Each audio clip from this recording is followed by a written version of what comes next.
நம்ம கஸ்டர்டு எப்படி செய்யலாம்னு சொல்லிட்டாங்க. நம்ம இன்னைக்கு இந்த வீடியோவில் வந்து பார்க்க போகிறோம். இது ரொம்பவே சூப்பராக வீட்டிலே நம்ம சிம்பிளாக வந்து ரெடி பண்ணிடலாம். இது வந்துட்டு நம்ம மில்க் கூடலாம் சேர்ந்து குடித்தோம் அப்படின்னா ரொம்பவே வந்து சூப்பராக இருக்கும்.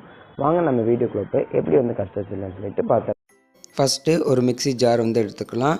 அதில் 1 கப் அளவு சுகர் வந்துட்டு ஆட் பண்ணிக்கோங்க. ஆட் பண்ணிவிட்டு இதை நல்லா நம்ம ஃபைன் பவுடரை இந்த அளவுக்கு நம்ம திரித்து எடுத்துக்க போகிறோம். இந்த அளவுக்கு நம்ம திரித்து எடுத்ததுக்கப்புறமா அதே கப்புக்கு 1 கப் அளவு பால் பவுடர் வந்து ஆட் பண்ணிக்கோங்க. ஆட் பண்ணிவிட்டு அதையும் இந்த மாதிரி நம்ம நல்லா ஃபைனாக அரைச்சி எடுத்துக்கலாம்.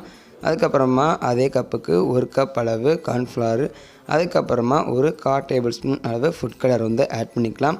ஆட் பண்ணிவிட்டு நல்லா வந்து மிக்சியில் பவுடராக்கி இந்த மாதிரி வந்து நம்ம அரைச்சி எடுத்துக்க போகிறோம். நம்ம வந்து இப்போ நம்ம மாவாக இருக்கும் போது அதோட கலர் வந்து தெரியாது.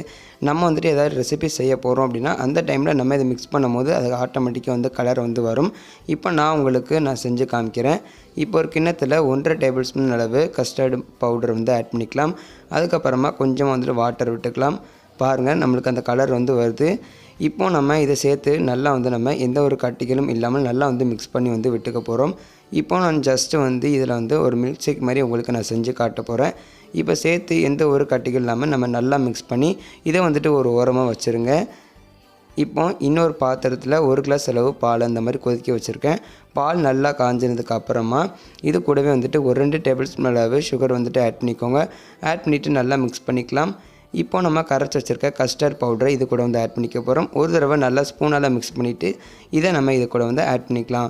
பாருங்கள், நல்லா வந்துட்டு ஒரு பாதாம் மில்க் கலர் வந்துட்டு உங்களுக்கு அப்போ நல்லா பார்க்கவே வந்து தெரியும். சேர்த்து நல்லா ஒரு தடவை மிக்ஸ் பண்ணிக்கலாம். பால் வந்து கொஞ்சம் வந்து கெட்டியாகணும். அந்த ஸ்டேஜில் நம்ம ஸ்டவ்வை வந்துட்டு ஆஃப் பண்ணிட போகிறோம். பாருங்கள், உங்களுக்கு பார்க்க தெரியும் நல்லா வந்து பால் வந்து நல்லா கெட்டியாக இருக்குது. இது வந்து கரெக்டான ஸ்டேஜ். அவ்வளோதான் ஃப்ரெண்ட்ஸ், ரொம்பவே சிம்பிளாக வீட்டிலே வந்துட்டு நம்ம கஸ்டர்டு பவுடர் எப்படி செய்யலாம்னு சொல்லிட்டு பார்த்துட்டோம். நீங்களும் இந்த ரெசிபியை கன்ஃபார்ம் வீட்டில் ட்ரை பண்ணிவிட்டு கமெண்ட்டில் எப்படி இருந்துச்சுன்னு சொல்லுங்கள். இந்த வீடியோ உங்கள் எல்லாத்துக்கும் பிடிச்சிருக்குன்னு நினைக்கிறேன். இந்த வீடியோ பிடிச்சிருந்துச்சுன்னா மறக்காமல் ஃப்ரெண்ட்ஸ்க்கு எல்லாத்துக்கும் ஷேர் பண்ணிடுங்க. மறக்காமல் நம்ம சேனலை சப்ஸ்கிரைப் பண்ணிடுங்க.